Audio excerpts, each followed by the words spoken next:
కాగితాలు ఏమన్నా చేతికి ఇచ్చేసారా పాత ఎంఆర్ఓ సంతకంతో ఉన్నటువంటివి, లేదా కొత్త ఎంఆర్ఓ అని అట్లా పెట్టమంటే ఎలక్షన్స్ కదండి నేను ఇరుక్కుపోతానని చెప్తే పాత ఎంఆర్ఓ స్టాంపులతో వీళ్ళు చేయించారా? అంటే కోడ్ ఉంటది కదా ఎన్నికలు, అందుకని వీళ్ళు అట్లాగా చేశారా? బట్ యాక్చువల్ గా అది అధికారికంగా ఇవ్వదగ్గవది. అవునా? అధికారికంగా ఇవ్వదగ్గ వాటి ఎందుకు ఆపినట్టు అనేది నాకు అర్థం కాదు. మళ్ళీ దొంగ ఇవ్వాల్సిన పని ఏంటి? ఎవరికి ఇవ్వాలి?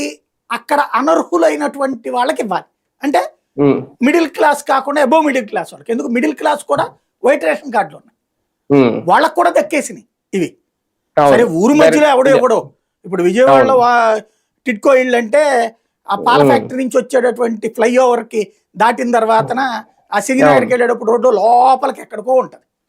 ఎక్కడైనా టిట్కో ఇళ్ళు ఊరి చివరనే కట్టారు. కాకపోతే జగన్ కడతంటే ఊరి చివరన అన్న వాళ్ళు ఇల్లు కట్టింది అంతే. ఊరి చివరిని బాంబే కాలనీ ఊరి చివరి కాబట్టి ఊరి మధ్యలో ఇస్తాడా? అందులో అన్ని వందల వేల ఇళ్ళు ఊరి మధ్యలో ఎట్లా కట్టిస్తారు? ఉన్న ఇళ్ళు అన్ని కూలగొట్టేవారు కట్టించిస్తారు.